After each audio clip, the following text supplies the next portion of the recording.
Ibibenta ko na. Bunyanahan na ba sa danihatihod? Narinig mo, ibenta. Garalgal ang boses ni Tita Elena sa kabilang linya ng telepono. Tila may kinakalmot na bakal. Si Leo nakatayo sa dilim ng pasilyo. Ay narinig ang lahat. Pinipigilan ang sariling paghinga. Wala akong pakialam sa punong yan. Pera ang kailangan ko, hindi mga kwento ng matatanda. Isang malakas na paglagapak ng telepono sa lalagyan nito ang tumapos sa usapan. At sa katahimikan na sumunod, naramdaman ni Leo ang pagtayo ng mga balahibo sa kanyang batok. Hindi dahil sa galit ng kanyang tiyahin, kundi dahil sa biglaang paglamig ng hangin sa loob ng bahay. Ang lumang bahay na kahoy na ito na minana pa nila sa kanilang mga magulang. Tang gabi ay dumaan na mabigat at walang makabuwalang mga bituin. Si Yaya Nida, ang matanda nilang kasambahay, ay nagro-rosaryo sa kanyang silid. Ang tanging tunog ay ang marahang pag-click ng mga butil. Si Luna, ang 6 na taong gulang na kapatid ni Leo, ay mahimbing na natutulog sa tabi niya. Ang kanyang paghinga ay payapa. Walang kamalay-malay sa bigat na bumabalot sa kanilang tahanan. Ngunit ang kapayapaan ay isang marupok na bagay. Eksaktong 3:17 ng umaga, nagising ang kaluluwa ni Leo. Hindi dahil sa isang ingay, kundi sa pagkawala nito. Tumigil ang tunog ng mga kuliglig sa labas. Tumigil ang tahol ng aso sa malayo. Isang katahimikang nakakabingi. At pagkatapos, nagsimula ito. Isang pamilyar na kaluskos mula sa sala. Ang tunog ng lumang radyo ng kanyang ina. Ang radyong matagal nang sira at tinanggalan na ng saksak.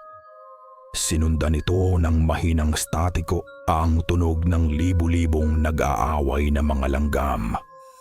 At mula sa gulo ng ingay na iyon, isang himig ang unti-unting nabuo. Isang hele. Ang hele ng kanilang ina. Napatayo si Leo, naninigas ang mga kalamnan. Iyon ang himig na kinakanta nito sa kanila ni Luna bago matulog. Ngunit ang boses na naririnig niya ngayon mula sa radyo ay mali. Sintunado, paos, tila kinakanta mula sa ilalim ng tubig. Isang awit na puno ng pighati. Bumangon siya, dahan-dahan. Bawat hakbang, isang pagsubok laban sa nanginginig niyang mga tuhod. Pagdating niya sa bungad ng sala, ang nakita niya ay lalong nagpatindig sa kanyang mga balahibo. Ang radyo nga ay tumutunog. Ang maliit na ilaw nito ay aandap-andap na kulay kahel sa dilim. Sa tabi nito, sa lumang silyang tumba, nakaluhod si Yaya Nida. Mahigpit ang hawak sa kanyang rosaryo. Ang mga labi ay gumagalaw sa isang walang tunog na dasal. At si Luna, nakatayo lang siya sa gitna ng sala. Nakapaa, suot ang kanyang puting pantulog. Hindi siya natatakot. Hindi siya nagulat. Nakatitig lang siya sa radyo. Ang mga mata niya ay malalim at walang emosyon, na para bang naiintindihan niya ang bawat salita ng basag na kanta. Biglang tumigil ang himig. Ang natira na lang ay ang humihinang tunog ng statiko. Bago tuluyang mamatay ang ilaw ng radyo at bumalik ang nakakabinging katahimikan. "Leo, anak!" Nanginginig ang boses ni Yaya Nida. "Bumalik ka na sa kwarto." Hindi sumagot si Leo. Ang mga mata niya ay nakapako sa kanyang kapatid. Dahan-dahang lumingon si Luna sa kanya. Walang salitang lumabas sa bibig nito gaya ng dati. Pero sa kanyang mga mata, may nabasa si Leo, isang mensahe, isang babala. Bumalik sila sa kwarto. Walang nagsasalita. Inabutan siya ni Yaya Nida ng isang basong maligamgam na tubig. Napansin ni Leo ang panginginig ng kamay ng matanda habang hawak nito ang baso. Kahit siya, natatakot. Humiga si Leo. Pinilit ipikit ang kanyang mga mata. Sinasabi sa sarili na isa lang iyong masamang panaginip. Isang bunga ng pagod at takot. Ngunit habang nakahiga siya sa dilim, may naamoy siya. Amoy ng mga bulaklak ng kalachuchi, sariwa at matamis. Imposible, walang kalachuchi sa kanilang bakuran. At kasabay ng amoy na iyon, naramdaman niya ito. Isang malamig na hininga sa kanyang batok. Isang presensyang hindi niya nakikita, pero ramdam na ramdam ng kanyang buong katawan. At isang bulong na halos walang tunog, pero umalingaw-ngaw sa buong kaluluwa niya. Isang salita lang. Huwag. Kinabukasan, sinubukan ni Leo na isiping isa lang iyong panaginip. Isang masamang bunga ng pagod at pagluluksa.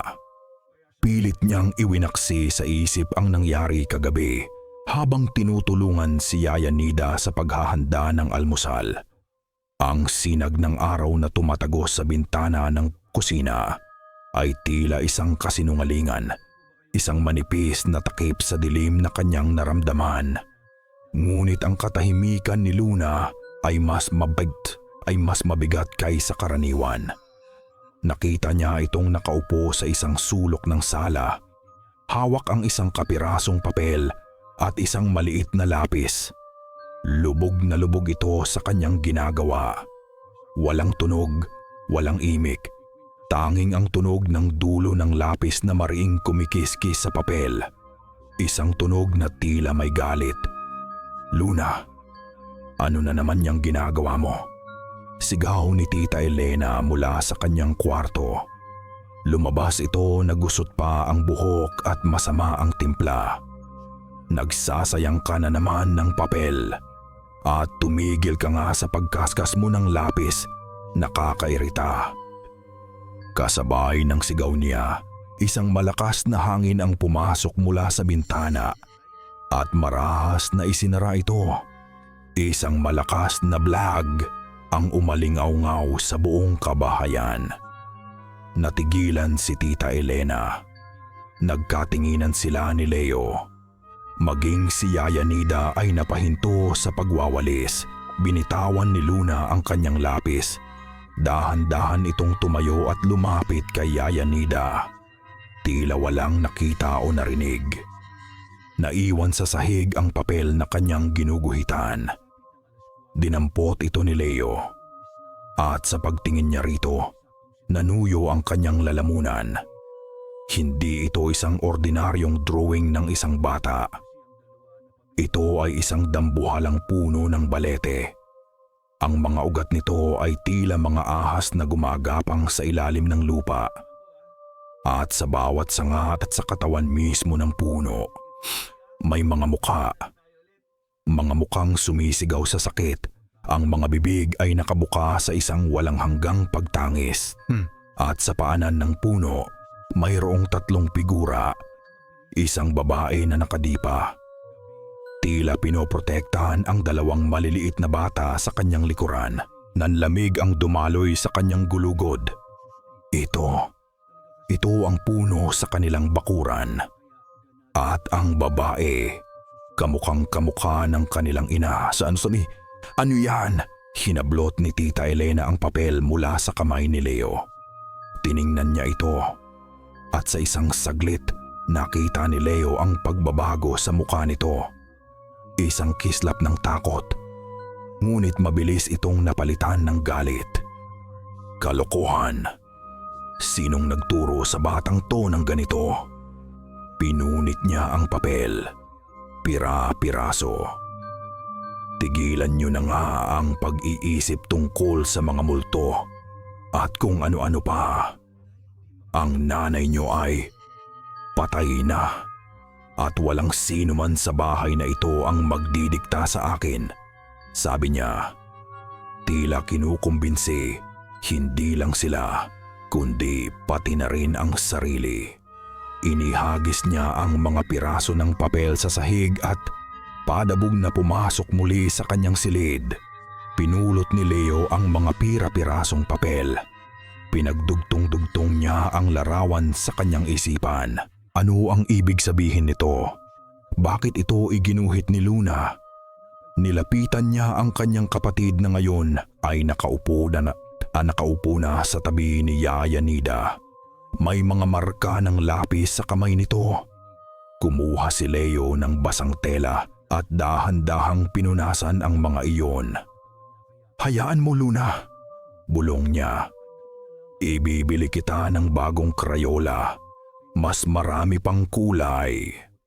Ngumiti lang ang bata, ngunit ang mga mata nito ay nanatiling nakatingin sa direksyon ng puno sa labas ng bintana.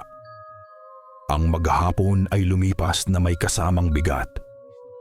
Bawat isa ay tila naglalakad sa ibabaw ng mga basag na salamin. Maingat na huwag lumikha ng anumang ingay. Si Tita Elena ay hindi na lumabas ng kanyang kuwarto. Pagsapit ng gabi, ang bigat ay naging takot. Naghahapunan sila sa katahimikan ng bigla. Isang matinis at puno ng takot na sigaw ang nanggaling sa silid ni Tita Elena. Nagkatinginan si Leo at Yaya Nida bago sabay na napatakbo patungo sa kwarto. Naabutan nilang nakasandal sa pader si Tita Elena. Putlang-putla ang muka at nanginginig ang buong katawan. Ang kanyang daliri ay nakaturo sa isang malaking aparador na gawa sa nara. Leo! Yaya! May tao! Hirap niyang sabi, habol ang paghinga. Nagtago si Yaya Nida sa likod ni Leo, nagro-rosaryo. Dahan-dahang humakbang si Leo papalapit sa aparador. Walang ingay, walang anino. Tita, wala naman pong tao, sabi niya. Sinusubukang pakalmahin ang sarili. Meron, kanina lang. Nakatayo siya dyan sa loob, nakatingin sa akin. Git nito ang mga matay ng lalaki sa takot. At sa sandaling iyon, ang pinto ng aparador ay dahan-dahang umingit at bumukas. Creak! Naghanda si Leo sa kung anumang makikita niya sa loob. Ngunit wala.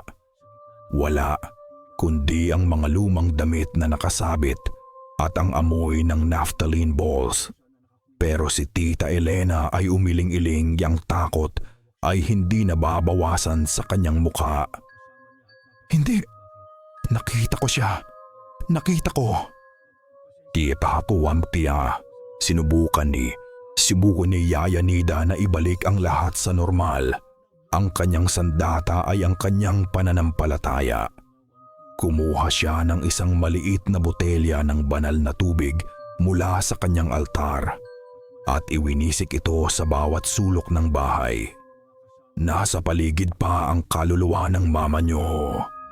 Mahinahon niyang paliwanag kay Leo, habang ang mga mata nito ay nakasunod sa bawat galaw niya. 40 araw, Leo. Sa loob ng 40 araw, naglalakbay pa sila. Nagpapaalam, kaya dapat natin silang ipagdasal, hindi katakutan. Pagdating niya sa pintuan ng silid ni Tita Elena, marahan siyang kumatok bago iwisik ang tubig. Isang mahinang tunog ng pagsitsyet ang kanilang narinig nang tumama ang tubig sa kahoy na hamba. Isang tunog na tila pag-aapoy ng isang patak sa mainit na bakal. Nagkatinginan na lang sila ni Leo. Ang mga salita ni Yaya Nida ay dapat sanang nagbigay ng kapanatagan. Ngunit para kay Leo, ito ay nagbigay lamang ng isang takdang panahon. Isang orasan na nagbibilang pababa. 40 araw. Dahil sa hindi maipaliwanag na udyok, pumasok si Leo sa dating silid ng kanyang ina. Ang silid ay hindi pa gaanong nagagalaw mula nang ito'y pumanaw. Ang amoy ng alikabok at kalungkutan ay nananatili sa hangin. Ang kama ay nakaayos, ngunit mayroon pa ring bahagyang lubog sa unan kung saan dati nakahimlay ang ulo nito. Sa ibabaw ng isang maliit na mesa, nakasabit ang isang lumang kalendaryo mula sa isang punerarya. Nangingilag si Leo na tingnan ito, ngunit may kung anong humihila sa kanya. Hinanap niya ang buwan kung kailan namatay ang kanyang ina. At doon, nakita niya ito. Ang araw ng pagkamatay ng kanilang ina, may bilog na pula. At mula sa araw na iyon, binilang niya ang mga sumunod na araw. 1, 2, 3, hanggang sa ika-40. At ang ika-40 araw ay hindi lang bilog. Mayroon itong malaking ekis na tila iginuhit gamit ang pulang tinta na kumalat, halos mukha ng dugo. Naniga si Leo. Habang nakatitig siya sa kalendaryo, isang marahang kaluskos ang kanyang narinig. Ang pahina ng kalendaryo ay bahagyang tumaas at bumagsak na tila hinipan ng hangin. Kahit nasarado ang lahat ng bintana sa silid, hindi ito paalala. Isa itong babala. Lumabas siya ng silid. Dala ang isang bigat sa kanyang dibdib. Naabutan niya si Yaya Nida sa sala. Nagsisindi ng isang puting kandila sa harap ng litrato ng kanilang ina. "Gabayan mo ang mga anak mo, Mare." Bulong ng matanda sa hangin. Ang boses ay puno ng pagsusumamo. "Bigyan mo sila ng lakas at ikaw naway makahanap na ng kapayapaan." Ngunit ang kapayapaan ay malayo sa kanilang mararamdaman ng gabing iyon. Isang malakas at paulit-ulit na kalampag mula sa labas ang gumising sa kanilang lahat. Tila may isang taong nagwawala sa kanilang bakuran. Nagtipon sila sa bintana ng sala. Dahan-dahang sinilip ang dilim sa labas. Ang duyan. Ang duyan na nakasabit sa isang malaking sanga ng puno ng balete ay umuugoy ng napakalakas, marahas. Pabalik-balik. Tila may nakaupong hindi nakikita. Buong bigat na nag-iindayog, sinusubok na sirain ang mga kadenang kinakapitan nito. Ngunit ang pinakanakakakilabot sa lahat ay ang hangin o ang kawalan nito. Ang mga dahon ng puno ay hindi gumagalaw. Ang mga damit sa sampayan ay nakabitin lang na walang buhay. Walang kahit isang dampi ng hangin. Tanging ang duyan lang ang gumagalaw. Lumilikha ng isang nakakabinging ritmo sa katahimikan ng gabi. Creak, creak, creak. Kinahapunan, halos paubos na ang dasusuka sa kusina. Si Tita Elena, na hindi lumabas ng kwarto buong umaga, ay biglang sumigaw mula sa loob. "Leo, wala na tayong suka. Bili ka roon kay Aling Sion. Dali." Ang boses niya ay may bahid pa rin ng panginginig. Tila natatakot siyang lumabas kahit sa sarili niyang pamamahay. Nag-aalangan man, sumunod si Leo. Kailangan niya ring makalanghap ng ibang hangin kahit pa ang hangin sa labas ay tila mas mabigat pa kaysa sa loob. Ang tindahan ni Aling Sion ay ang sentro ng buhay sa kanilang maliit na barangay. Dito nag-uusap ang mga may bahay habang namimili ng mantika at toyo. Dito nag-iinuman ang mga mister pagkatapos ng trabaho. At dito, kumakalat ang lahat ng balita. Pagdating ni Leo, may 3 babae na nakapalibot sa rehas ng tindahan, abala sa pagtsitsismisan. Hindi nila napansin ang kanyang pagdating. "Kawawa naman talaga yung mga bata," sabi ng isa. Isang babaeng may malaking pamaypay. Naulila na nga, napunta pa sa Elenang yan na baon sa utang. Nako, hindi lang yan ang problema nila, Mare. Sagot naman ng isa pa habang binibilang ang sukli. Ang problema, yung lupa. Ang lupang kinatitirikan ng bahay na yan. May kasunduan. Napatigil si Leo sa kanyang paglalakad. Nagtago siya sa gilid ng isang poste, nakikinig. Anong kasunduan? Ang sabi ng mga matatanda, ang mga ninuno pa ni Leo ang gumawa ng kasunduan, bulong ng babae. Hindi basta-basta pwedeng galawin ang balete sa bakuran nila. Kapalit ng kasaganahan at proteksyon, may utang na dapat bayaran. Isang pangako. At ngayon, naririnig ko. Ipapuputol daw ni Elena ang puno para maibenta ang lote. Halos pabulong na, sabi ng babaeng may pamaypay. Diyos ko, hindi niya alam ang kanyang ginagawa. Gigisingin niya ang mga... Biglang napatingin ang isa sa mga babae sa direksyon ni Leo. Nakita siya. Sa isang iglap, ang masigabong usapan ay namatay. Napalitan ito ng isang nakakailang na katahimikan. Ang tanging maririnig na lang ay ang ugong ng mga langaw na lumilipad sa paligid ng mga nakasabit na paninda. Tumingin silang lahat kay Leo.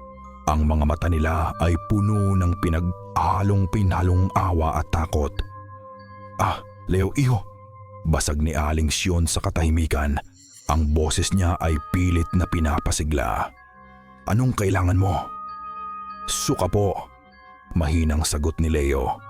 Pakiramdam niya ay lahat ng dugo sa kanyang katawan ay umakyat sa kanyang muka. Inaabot ni Aling Sion ang isang bote ng suka. Nang kunin ito ni Leo, dinagdagan ni Aling Sion ng isang pirasong candy, isang matamis na tsokolate. Heto, sayo na, sabi nito. Ang mga mata ay puno ng pag-aalala.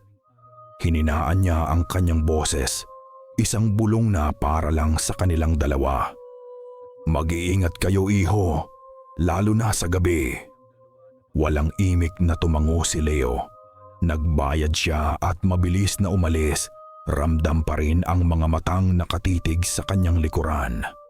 Habang naglalakad pabalik, ang mga salitang narinig niya ay umuulit-ulit sa kanyang isipan. Kasunduan, utang na dapat bayaran. Gigisingin niya ang mga... Natanaw niya ang kanilang bahay sa di kalayuan. At sa gitna ng bakuran, matayog na nakatayo ang puno ng balete. Ang mga sanga nito ay tila mga kamay na nakadipa, nag-aanyaya at nagbabanta. Isang kakaibang kaluskos ng mga dahon ang kanyang narinig. Kahit walang hangin. Napahinto siya, pakiramdam niya. May tumatawag sa kanyang pangalan. Isang bulong na dala ng katahimikan. Tumingala siya. Sa isang saglit, sa pagitan ng mga dahon at ng laro ng liwanag at dilim, nanumpa siyang may nakita siyang hugis. Isang mukha. Isang malungkot at galit na mukha na nabuo mula sa mga anino ng dahon, nakatitig ng diretso sa kanya. Ang mga salitang narinig niya sa tindahan ay hindi na umalis sa isipan ni Leo. Kasunduan, utang, pangako. Ang mga ito ay mga piraso ng isang palaisipan na hindi niya maintindihan, ngunit alam niyang kailangan niyang buuin. Ang mukha sa puno, ang sigaw ni Tita Elena, ang duyan, ang radyo. Lahat ay konektado. Hindi na siya basta natatakot. Ngayon, kailangan niya ng sagot.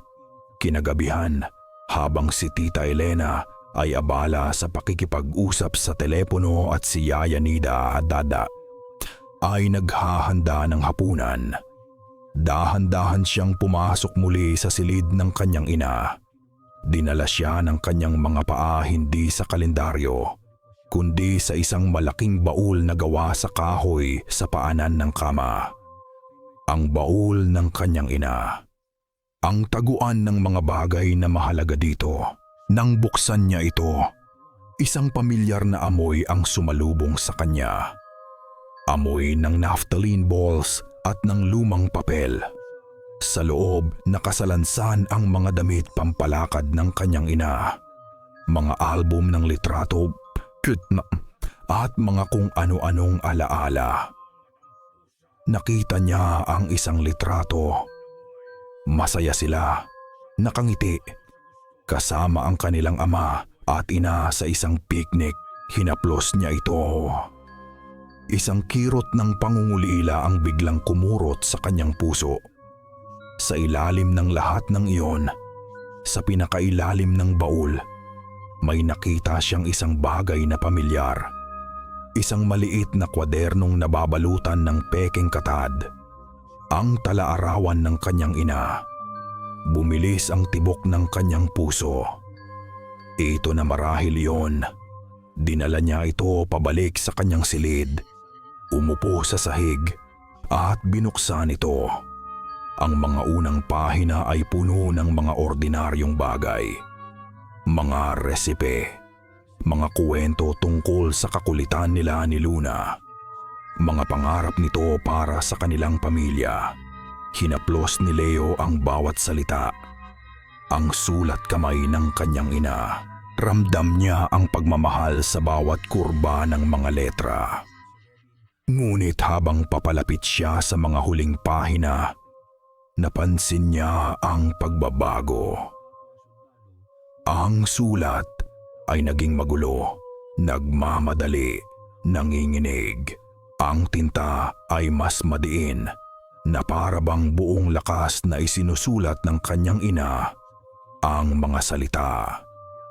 At doon, nabasa niya ito. Malapit na ang kaarawan ni Elena. At lalo lang lumalaki ang kanyang mga utang. Natatakot ako sa kung ano ang kaya niyang gawin. Binabanggit na niya ang tungkol sa lupa, sa puno. Isa pang pahina. Sinubukan ko siyang kausapin tungkol sa utang na loob. Ang pangako ng ating mga ninuno. Hindi siya nakinig. Pera lang ang nakikita niya. Hindi niya naiintindihan na ang kapayapaan natin ay may kapalit. Isang kasunduan sa mga tagabantay ng lupang ito. Tagabantay, mga tagapag-alaga. Ang mga salita mula sa tindahan ay biglang nagkaroon ng kahulugan. Hindi nila tayo sasaktan hanggat hindi natin ginagalaw ang kanilang tahanan, ang balete. Ngunit sa oras na may isang sanga na maputol dahil sa kasakiman, sisingilin nila ang utang. At hindi pera ang kabayaran. Sa sandaling iyon, isang malamig na realisasyon ang bumalot kay Leo. Tila isang baldeng puno ng yelo ang ibinuhos sa kanyang ulo. Ang mga bulong, ang duyan, ang radyo, ang sigaw ni Tita Elena. Hindi siya minumulto ng kanyang ina para saktan sila. Tinutulungan sila nito. Bumabala. Ang lahat ng kababalaghan ay hindi isang pananakot, kundi isang desperadong paggabay. Isang pagtatangkang ituro sa kanya ang katotohanan bago mahuli ang lahat. Buong pananabik niyang inilipat ang pahina, umaasang makahanap ng solusyon, ng paraan para itama ang lahat. Ang huling pahina, ngunit ang kalahati nito ay punit. Nawawala. Ang natitira na lang ay isang pangungusap na tila isinulat sa pinakahuling sandali ng kawalan ng pag-asa. Kung mabigo ako, ang susi ay nasa. Doon nagtatapos ang lahat. Isang pangungusap na walang katapusan. Hawak ni Leo ang tala-arawan na tila isang marupok na dasal.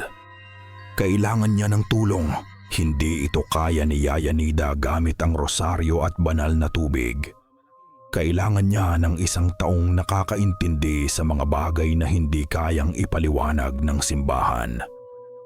Biglang pumasok sa isip niya ang mga salita ni Aling Sion, ang tingin sa mga mata nito, at isang pangalan na narinig niyang binulong ng isa sa mga babae sa tindahan, Mang Celso. Nang hindi nagpapaalam kay Tita Elena na abala pa rin sa pagbibilang ng mga bayarin sa telepono, tahimik na lumabas ng bahay si Leo. Sinundan niya ang daanang lupa patungo sa pinakadulo ng kanilang barangay kung saan sinasabing nakatira ang matandang albularyo. Ang bahay ni Mang Celso ay maliit at luma, halos natatabunan na ng mga halamang gamot na nakapalibot dito. Ang amoy ng pinakuluang dahon at ng matapang na tabako ay nakabitin sa hangin. Kumatok si Leo sa pinto na gawa sa kawayan. Isang matandang lalaki na kulubot na ang balat at matatalim ang mga mata ang nagbukas. Tiningnan siya nito mula ulo hanggang paa. "Anong kailangan ng isang bata sa tulad ko?" tanong ni Mang Celso. Ang boses ay magaspang, tila dahon ng tabako. Walang salitang ipinakita ni Leo ang talaarawan. Nag-aalangan man, iniabot niya ito sa matanda. Kinuha ito ni Mang Celso. Hindi niya binasa ang lahat. Binuklat niya ito sa mga huling pahina, doon kung saan nag-iba ang sulat kamay. Nakita niya ang mga salitang utang na loob at tagabantay. Biglang nagseryoso ang muka ng matanda. Isinara niya ang talaarawan at ibinalik ito kay Leo. "Umuwi ka na, iho," sabi nito, at akmang isasara na ang pinto. "Pero, Mang Celso, tulungan niyo po kami," pagmamakawa ni Leo. "Hindi na po namin alam ang gagawin," umiling si Mang Celso. "Hindi ito ordinaryong multo, iho. Iho, ang utang na yan ay mas matanda pa sa bayang ito. Ang mga tagabantay, hindi sila basta-bastang kalaban. Ang paggalang sa kanila ang tanging proteksyon ninyo. At sinira ng tiyahin mo ang proteksyong iyon. Kaya nga po, paano po namin itatama? Wala na sa aking mga kamay yan. Masyadong malakas, masyadong mapanganib." Muli, akma niyang isasara ang pinto. Ang pag-asa sa dibdib ni Leo ay unti-unting namatay. Napalitan ng pamilyar na bigat ng kawalan ng pag-asa. Pero bago pa man niya tuluyang maisara, inialok ni Mang Celso ang isang maliit na tasang lata. "Heto, uminom ka muna ng salabat. Mainit pa." Isang maliit na kabaitan sa gitna ng pagtanggi. Kinuha ito ni Leo. Ang init ng tasa ay bahagyang nagpabawas sa panlalamig ng kanyang mga kamay. Sa katahimikan, tanging ang malakas at paulit-ulit na tunog ng isang tuko mula sa kisame ang maririnig. Tuko, tuko, tuko. Nang akmang magpapasalamat na si Leo para umalis, isang maliit na anino ang lumitaw sa kanyang tabi. Si Luna. Hindi niya namalayang sumunod pala ito. Nakatayo lang ito roon. Ang mga mata ay nakatitig kay Mang Celso. Walang takot. At sa kanyang kamay, may hawak itong panibagong drawing. Dahan-dahan, iniabot ni Luna ang papel sa matandang albularyo. Kinuha ito ni Mang Celso. Ang tingin ay nag-aalangan. Nang makita niya ang iginuhit, nanigas siya. Ang kanyang mga mata ay nanlaki. Ang paghinga niya ay tila nahinto. Ang drawing ay nagpapakita ng kanilang bahay.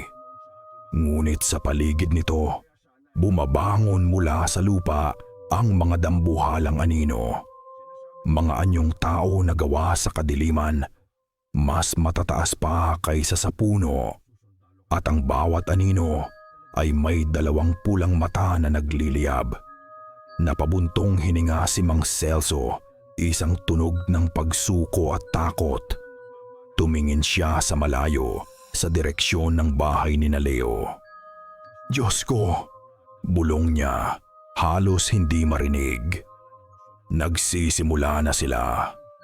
Ang mga salita ni Mang Celso ay tila isang hatol na nakabitin sa kanilang mga ulo. Nagsisimula na sila. Ang babala ay hindi na isang bulong, isa na itong sigaw na paparating. Nang gabing iyon, habang ang lahat ay sinusubukang humanap ng kapayapaan sa gitna ng takot, isang tunog ang bumasag sa katahimikan. Tok, tok, tok. 3 katok sa kanilang pintuan. Hindi ito mahina o nag-aalangan. Ito ay malakas, tiyak at malamig. Nagkatinginan si Leo at Yaya Nida. Sino ang bibisita sa ganitong oras ng gabi? Nag-aatubiling binuksan ni Tita Elena ang pinto. Sa labas, nakatayo ang isang lalaking naka-Amerikana. Makintab ang sapatos at may dalang isang itim na portfolio. Ang kanyang mangiti ay kasing kintab ng kanyang sapatos, ngunit hindi ito umabot sa kanyang mga mata. "Magandang gabi, Mrs. Elena," bati nito. "Napadaan lang ako para kumpirmahin ang usapan natin." Pinapasok siya ni Tita Elena sa sala. Mula sa siwang ng pinto ng kanyang silid, pinakinggan ni Leo ang kanilang usapan. "Areglado na, Mr. Diaz," sabi ni Tita Elena. Ang boses ay pilit na pinatatatag. "Sa ika-41 araw, pagkabayad nyo, wala na ang punong yan." "Excellent," sagot ng lalaki. "Makakaasa kayo? Ang kumpanya ay nasasabik ng simulan ang proyekto." Hindi na narinig ni Leo ang iba pa. Ang mga salita ay tumusok sa kanyang dibdib na parang yelo. Ika-41 araw, ang araw pagkatapos ng huling araw ng babala. Isang araw na lang ang kanilang palugit. Nang makaalis na ang bisita, isinara ni Tita Elena ang pinto. At sa pagpihit ng trangka, isang kakaibang pagbabago ang naramdaman sa buong bahay. Naramdaman ni Leo ang paglamig ng hangin. Hindi ito ang karaniwang lamig ng gabi. Ito ay isang panunuot sa butong ginaw na tila nang gagaling sa mga pader, sa sahig, sa mismong hangin na kanilang hinihinga. Nang huminga siya ng malalim, isang maliit na puting usok ang lumabas sa kanyang bibig, na parabang sila'y nasa loob ng isang freezer. Niyakap niya ang kanyang sarili, nanginginig. Tahimik na lumapit si Yaya Nida at ipinatong ang isang kumot sa kanyang mga balikat.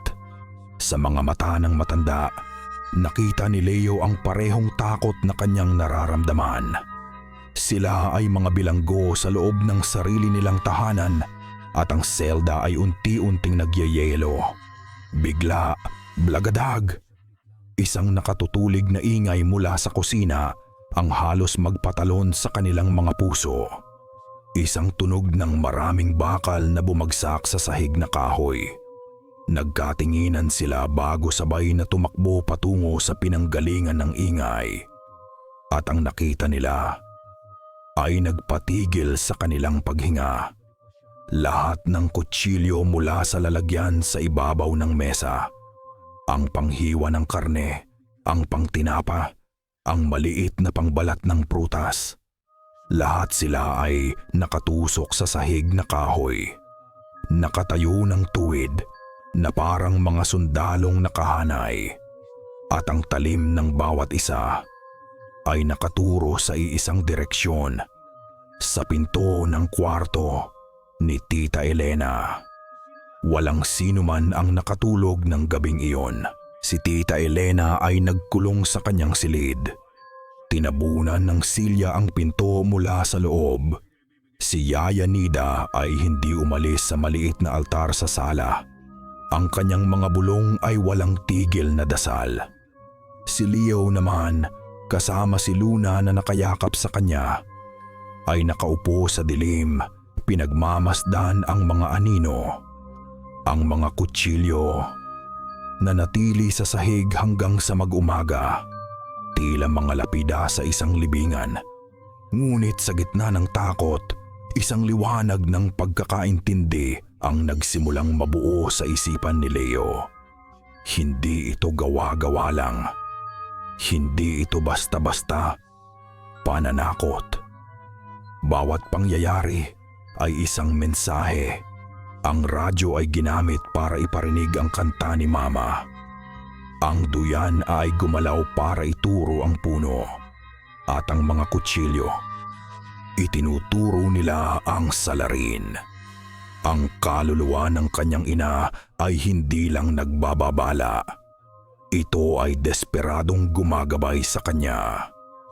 Kung may bigo ako, ang susi ay nasa... Ang susi, isang susi. Tumayo si Leo. Saan magtatago ng susi ang kanyang ina? Saan niya ilalagay ang pinakamahalagang bagay para sa kaligtasan ng kanyang mga anak? Hinalughog niya ang mga aparador. Tiningnan sa ilalim ng kama. Ngunit wala. At pagkatapos, naalala niya. Isang bagay na halos kasing halaga ng kanyang mga alaala. Ang maliit na kahon ng musika. Nakatago ito sa loob ng baul, sa ilalim ng mga lumang album. Isang maliit na kahon na gawa sa kahoy, may larawan ng mga anghel sa takip. Dahan-dahan niya itong binuksan. Isang pamilyar, malungkot at sintunadong himig ang tumugtog. Ang parehong helen na narinig niya mula sa radyo. Para kay Leo, hindi ito nakakatakot. Ito ay isang alaala. Naalala niya ang kanyang ina, nakangiting umuupo sa tabi ng kanyang kama. Pinapatugtog ang kahon hanggang sa siya'y makatulog. Isang mainit na luha ang pumatak sa kanyang pisngi. Pinunasan niya ito at sinuri ang kahon. May maliit na siwang sa ilalim ng pulang telang pelos na sapin nito. Ginamit niya ang kanyang kuko para maingat na iangat ito. At doon, sa ilalim, may dalawang bagay. Isang maliit, antigong susi na kulay tanso. At isang piraso ng papel, maingat na nakatupi. Ang papel na kapareho ng natanggal mula sa talaarawan. Nanginginig ang mga kamay na binuklat niya ito. Ang sulat kamay ng kanyang ina. Nagmamadali at puno ng takot. Naglalaman ito ng mga panuto. Mga hakbang para sa isang ritual. Isang ritual ng pagbabayad. Kailangan itong gawin sa ilalim ng puno ng balete. Sa gabi ng ika-40 araw. At kailangan nito ng 3 bagay. Una, isang bagay mula sa taong unang nangako. Pangalawa, isang tapat na pag-amin mula sa taong sumira sa pangako. Si Tita Elena, paano niya mapapaamin ito? At ang pangatlo, ang huling kailangan, ang nagpatindig sa lahat ng balahibo sa kanyang katawan. At isang dasal kung saan bibigkasin ng tama ang pangalan. Ang pangalan. Tama ang pangalan. Ngunit, kaninong pangalan? Hindi na naghintay ng umaga si Leo. Habang ang buong bahay ay nababalot sa isang mabigat na katahimikan, dahan-dahan siyang lumabas. Dala-dala ang talaarawan, ang susi at ang kapirasong papel. Ang kanyang mga paa ay muling tinahak ang madilim na daan patungo sa dulo ng barangay. Kumatok siya sa pinto ni Mang Celso. Ilang sandali pa, bumukas ito. Ang matanda ay gising pa, na para bang inaasahan na ang kanyang pagdating. Isang lampara de gas lang ang nagbibigay liwanag sa loob ng maliit na kubo. Lumilikha ng mga nagsasayaw na anino sa mga dingding. Alam kong babalik ka, sabi ni Mang Celso. Pinapasok siya. Inilatag ni Leo ang lahat sa maliit na mesa. Ang tala-arawan, ang susi, ang punit na papel. Pinag-aralan ito ng matanda. Tumango-tango siya habang binabasa ang mga panuto sa ritual. Tama ang ina mo, sabi ni Mang Celso. Ito nga ang paraan, isang pagbabayad ng utang. Huminto siya at tumingin ng diretso sa mga mata ni Leo. Ngunit ang huling bahagi, ito ang pinakamapanganib sa lahat. Ang pangalan po, tanong ni Leo. Pangalan po ba ng nanay ko ang kailangan naming bigkasin? Isang malungkot na iling ang naging sagot ng matanda. Hindi iyo, hindi pangalan ng nanay mo. Tumingin siya sa aandap-andap na apoy ng lampara. Bawat tagabantay, bawat makapangyarihang nilalang na nagbabantay sa isang lugar ay mayroong tunay na pangalan. Isang pangalang sinauna, sagrado, so at hindi dapat binibigkas ni numan. Pero bakit po kailangan sa ritual? Dahil ang pagbigkas sa tunay na pangalan nila ay isang pagpapakita ng pinakamataas na paggalang. Ito ay pagkilala sa kanilang kapangyarihan. Ito ang magbubukas ng kanilang pandinig sa inyong pagsusumamo, paliwanag ni Mang Celso. Ngunit biglang nagdilim ang kanyang muka. Pero may kapalit ang paggamit nito. Kung magkamali ka, kahit sa isang letra lang, kung maling pangalan ang iyong mabigkas, ituturing nila itong isang insulto, isang pambabastos sa kanilang pagkatao. At ang galit na ipapakita nila ay higit pa sa anumang nakita nyo na.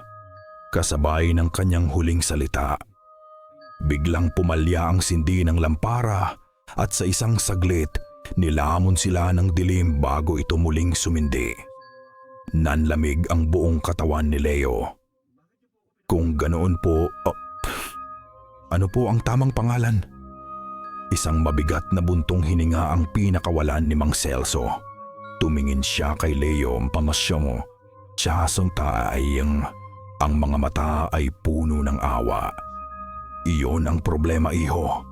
Ang mga pangalang iyon ay nawala na sa panahon. Ang mga huling nakakaalam nito ay ang mga ninuno nyo pa. Walang nabubuhay ngayon ang nakakaalam ng pangalang iyon. Gumuho ang mundo ni Leo. Nasa kanila na ang lahat. Ang paraan, ang solusyon, ngunit ang pinakamahalagang piyesa ay nawawala. Ito ay isang kandadong walang susi. Isang pintong hindi mabubuksan. Napaupo siya, ang pag-asa bibsa ay tuluyang naglaho sa kanyang dibdib. Inabutan siya ng matanda ng isang basong tubig. Inilagay nito ang kamay sa kanyang balikat. Ang lakas ng loob ay hindi ang kawalan ng takot, iho, sabi nito, kundi ang pagharap dito. Ngunit paano niya haharapin ang isang bagay na hibas hasugba na imposible? Sa sandaling iyon, si Luna, na hindi na naman namalayan ni Leo na nakasunod, ay humakbang papalapit sa mesa. Dati, ang presensya niya ay laging tahimik, ngunit ngayon, may bigat, may layunin. Itinuro ng kanyang maliit na daliri ang talaarawan ng kanilang ina. Hindi ang punit na papel, hindi ang mga huling pahina, kundi isang pahina sa gitna, isang entry na hindi pinansin ni Leo dahil akala niya ay wala itong kwenta. Ang nakasulat ay, kinantahan ko si Luna ng paborito niyang hele. Ang hele na tinuro pa sa akin ni Lola. Laging tumatahan ang aking munting, isang palayaw lang yan para sa kapatid mo. Sabi ni Leo, litong-lito. Ngunit umiling si Mang Celso. Ang kanyang mga mata ay nanlaki. nakatitig sa salitang itinuturo ni Luna. Dahan-dahan niyang inilapit ang lampara. Ang kanyang paghinga ay mababaw. Binasa niya ito ng malakas, hindi bilang mga salitang Tagalog, kundi tila isang bagay na iba. Isang bagay na banyaga sa kanyang dila. Diwatas ng kakahuyan! Tumingin siya kay Leo. Ang takot at pagkamangha ay nag-aaway sa kanyang mukha. Leo, hindi ito Tagalog. Hindi ito isang palayaw. Ano po ito? Ito'y sinaunang salita. Ika-39 na gabi. Ang bisperas, ang huling gabi bago ang takdang araw. Ang hangin sa loob ng bahay ay hindi na lang malamig. Ito ay mabigat, malagkit. Tila bawat paghinga ay nangangailangan ng lakas. Walang nagsasalita. Ang tanging maririnig ay ang nagmamadaling pag-aayos ng gamit ni Tita Elena mula sa kanyang silid. Ang malupit na tunog ng zipper ng maleta. Ang kalabog ng mga damit na walang ingat na inihahagis sa loob. Aalis ako dito. Narinig nilang sigaw nito, kausap ang sarili. Bukas na bukas, pagkaabot ng pera. Lalayas ako. Hindi ako magpapatalo sa mga pamahiin nyo. Siya ay isang hayop na nasukol sa isang kulungan at sinusubukan nitong sirain ang mga rehas. Ngunit ang kulungan ay nagsimulang lumaban. Blag. Ang pinto sa kusina ay marahas na sumarado. Blag. Ang bintana sa sala. Blag. Blag. Blag. Sunod-sunod. Ang lahat ng pinto, lahat ng bintana sa unang palapag ay sumarado nang may nakakayanig na lakas na tila isang dambuhalang kamay ang pumipiga sa buong kabahayan. Napatayo si Yaya Nida, hawak ang rosaryo sa kanyang dibdib.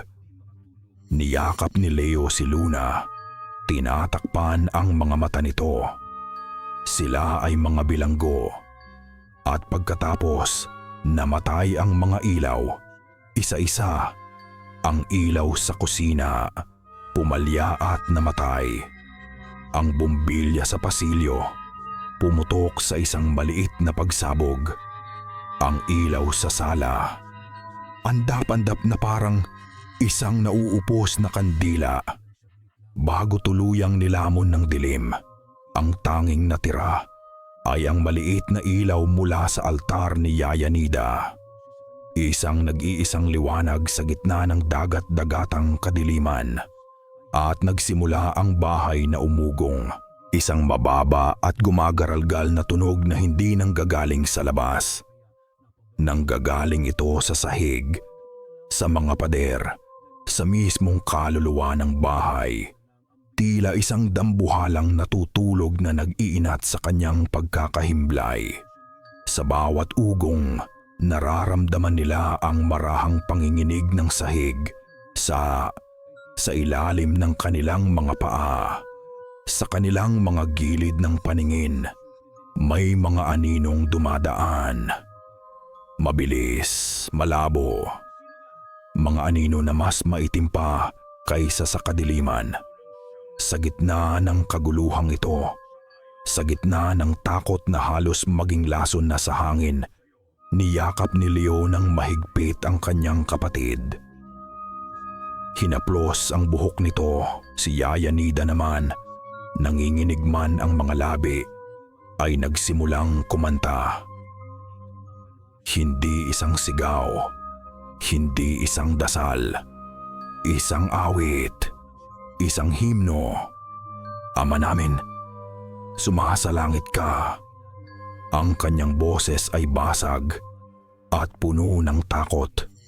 Ngunit hindi ito tumigil. Ito ay isang maliit na liwanag ng pananampalataya laban sa isang dambuhalang anino. Ngunit ang ugong, ang panginginig, ay hindi huminto.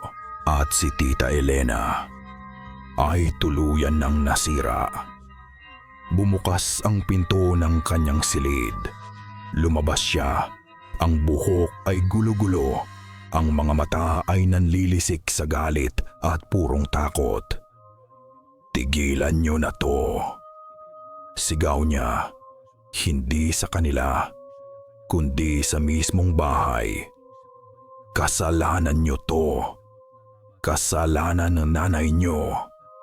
Sa kanyang pagkasira ng bait, tumakbo siya hindi papalabas, kundi papalapit sa altar.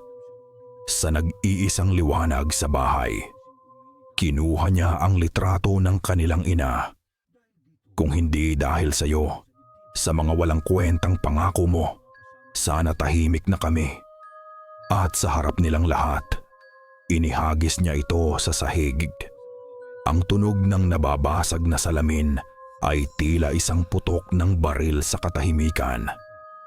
Ang nakangiting mukha ng kanilang ina ngayon ay basag at pira-piraso sa sahig na kahoy. At sa isang iglap, lahat ay tumigil. Ang pag-ugong ng bahay, ang panginginig ng sahig, ang pagdaan ng mga anino. Lahat, isang katahimikan ang bumalot sa kanila. Isang katahimikang mas mabigat, mas malalim, at mas nakakatakot kaysa sa anumang ingay na kanilang narinig.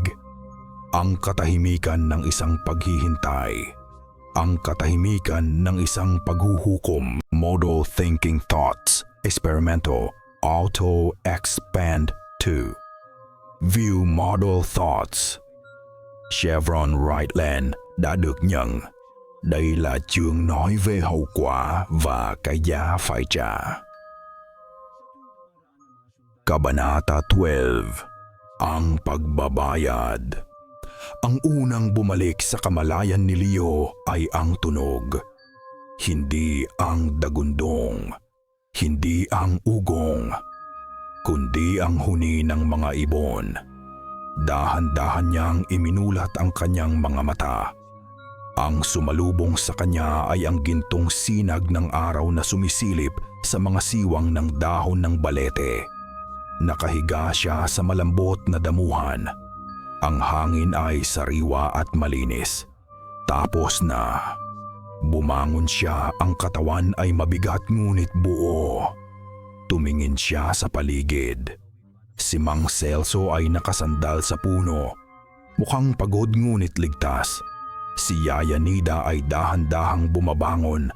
Hawak-hawak pa rin ang kanyang rosaryo na tila isang anchor.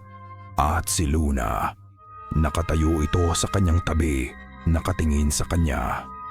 Ligtas, walang galos, sa unang pagkakataon sa loob ng maraming linggo. Ang mga mata ng kanyang kapatid ay hindi napuno ng takot. Mayroon itong kapayapaan. Niyakap niya ito ng mahigpit. "Ayos ka lang?" tanong niya. Isang marahang pagtango ang sagot nito. At pagkatapos, sa isang kilos na halos magpaiyak kay Leo, hinawakan ni Luna ang kanyang kamay at marahan itong pinisil. Isang maliit na kilos, ngunit sapat na para sabihin ang lahat. Ligtas sila, ngunit ang bilog ay hindi kompleto. "Si Tita Elena?" tanong ni Yaya Nida. Ang boses ay paos. Hinanap nila siya. Sa likod ng puno, sa ilalim ng mga halaman, tinawag ni Leo ang kanyang pangalan. Ngunit tanging ang alingaw-ngaw lang ang sumagot. Wala siya. Walang bakas ng anumang bayolenteng pangyayari. Walang bahid ng dugo. Walang sirang damit. Tila naglaho na lang siya na parang bula. At sa paanan ng puno ng balete, doon mismo sa kinatatayuan niya bago sila lamunin ng dilim, ay may naiwan. Ang kanyang mga tsinelas, magkatabi di maayos na nakaayos, na parabang hinubad niya ito ng dahan-dahan bago pumasok sa isang bahay na hindi na niya muling lalabasan. Pumasok sila sa loob ng kanilang tahanan. Ang bigat, ang lamig, ang presensya, wala na. Ang pakiramdam ay magaan at payapa. Ang sinag ng araw ay malayang pumapasok sa mga bintana. Nagbibigay liwanag sa dating madidilim na sulok. Nabayaran na ang utang. Kailangan ko nang umalis, sabi ni Mang Celso sa may pintuan. Ang kanyang trabaho ay tapos na. Tumangulang si Leo. Hindi alam kung ano ang sasabihin. Paano ka magpapasalamat sa isang taong tumulong sa iyong harapin ang imposible? Ang puno, hindi na ito mananakit, sabi ng matanda bilang huling paalala. Ngunit tandaan nyo, ang pangako ay dapat laging tuparin at umalis na siya. Nang umagang iyon, habang sila ay tuliro pa at sinusubukang intindihin ang lahat, isang sasakyan ang huminto sa tapat ng kanilang bahay. Bumaba mula rito si Mr. Diaz, yang lalaking naka-Amerikana. Ang kanyang ngiti ay kasing lawak ng dati. Magandang umaga, bati nito, papalapit sa pinto. Handa na ba ang lahat para bukas? Si Leo ang humarap sa kanya. Hindi na siya ang batang takot na nagtatago sa mga anino. Kanselado na po ang usapan, mariin niyang sabi. Nawala ang ngiti sa mukha ni Mr. Diaz. Napalitan ito ng pagkainis. Ano? Hindi maaari. May usapan kami ng Tita Elena nyo. Wala na po siya rito, putol ni Leo. At ang lupaing ito ay hindi na ibebenta. Kailanman. Tumawa ng mapakla ang lalaki. Bata, wala kang alam sa negosyo. Huwag mong sayangin ang oras ko. Tinalikuran na sana niya si Leo, ngunit ang kanyang mga mata ay napadako sa puno ng balete sa likuran ng bata. At ang nangngiti sa kanyang mukha ay nagyelo. Ang kanyang mga mata ay nanlaki. Ang kulay sa kanyang mukha ay nawala. Napaurong siya ng isang hakbang. Pagkatapos ay isa pa. May nakita siya. Isang bagay sa puno na hindi nakikita ni Leo. O marahil, isang bagay na nararamdaman na ngayon ng lahat. Isang kapangyarihan. Isang presensya. Ano? Anong nangyari dyan? Nauutal niyang tanong. Hindi sumagot si Leo. Tinitigan niya lang ito. Mabilis na tumalikod si Mr. Diaz. Halos madapa sa kanyang pagmamadali. Sumakay siya sa kanyang kotse at pinaharurot ito paalis. Nag-iwan ng alikabok sa daan. Hindi na ito lilingon pa. Lumipas ang mga linggo. Ang katahimikan sa bahay ay hindi na nakakabingi, kundi payapa. Ang mga anino sa sulok ay mga anino na lang. Ang mga tunog sa gabi ay mga ordinaryong tunog na lang ng lumang bahay na humihinga. Isang sulat ang dumating mula sa isang abogado. Dahil sa biglaang pagkawala ni Tita Elena at sa mga naiwan nitong utang, ang lahat ng karapatan sa ari-arian ay legal nang nailipat kay Leo bilang pinakamatandang tagapagmana. Sila na ang may-ari ng bahay. Sila na ang bagong tagapangalaga ng pangako. Ang buhay ay dahan-dahang nagkaroon ng bagong ritmo. Si Yaya Nida ay patuloy pa rin sa kanyang pagdarasal gabi-gabi.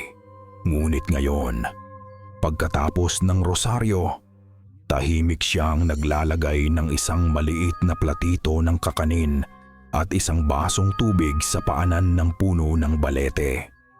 Isang munting alay, isang tanda ng patuloy na paggalang. Si Leo naman, naramdaman niya ang isang pagbabago sa kanyang sarili. Ang dating takot sa kanyang mga mata ay napalitan ng isang kapanatagan. Hindi na siya isang batang nagtatago, kundi isang kuya. isang tagaprotekta. Isang hapon, habang nagdidilig siya ng mga halaman, narinig niya ito. Isang mahinang kriik, kriik. Napatigil siya, nanigas ang katawan. Ngunit nang lumingon siya, nakita niyang ang duyan ay marahan lang na umuugoy, dala ng mahinang simoy ng hangin. Ngumiti siya. Hindi na ito nakakatakot. Isa na lang itong paalala. Isang paalala ng kanilang pinagdaanan at ng presensyang patuloy na nagbabantay. Ang pinakamalaking pagbabago ay nakita niya kay Luna. Hindi na ito laging nakatingin sa kawalan. Ang kanyang mga mata ay muling nagkaroon ng kislap ng isang bata. Ngumingiti na ito. At ang kanyang mga drawing ay hindi na puno ng mga sumisigaw na mukha at madidilim na anino. Ngayon, gumuguhit na siya ng mga bulaklak ng araw at ng 3 tao na magkakahawak kamay sa harap ng isang bahay. Isang hapon, nakaupo sila sa beranda. Si Leo ay may hawak na isang lumang libro ng mga kwentong pambata. Binabasahan niya si Luna. At ang prinsipe ay matapang na hinarap ang dambuhala. Basa niya. Huminto siya para tingnan kung nakikinig pa ang kapatid. Nakatitig ito sa libro. Ang mga mata ay sumusunod sa bawat salita. Dambuhala, napatigil si Leo. Tumingin siya kay Luna. Anong sabi mo? Tumingin sa kanya ang bata. Ngumiti. At inulit ang salita, mas malinaw sa pagkakataong ito. Dam, bew, ha, la. Isang salita. Ang unang salita na narinig niyang muli mula sa kanyang kapatid sa loob ng mahigit 1 taon. Hindi napigilan ni Leo ang mga luha sa kanyang mga mata. Hindi ito luha ng lungkot, kundi ng purong saya. Niyakap niya si Luna ng mahigpit, tumatawa at umiiyak ng sabay. Narinig ni Yaya Nida ang kanilang tawanan at lumabas mula sa kusina. Napangiti rin nang makita ang milagro. Sa gitna ng kanilang kasiyahan, napatingin si Leo sa puno ng balete. Ang araw ay papalubog na at ang mga sinag nito ay tumatama sa mga sanga. Lumilikha ng ginintuang liwanag. Nakangiti siyang niyakap muli ang kanyang kapatid. Ngunit habang nakatingin siya sa puno, may isang bagay na kumislap sa itaas. Sa isa sa mga matataas na sanga. Isang bagay na maliit at metaliko, sumasalamin sa huling sinag ng araw. Nanliit ang mga mata ni Leo. Isang ipit sa buhok. Ang paboritong ipit sa buhok ni Tita Elena.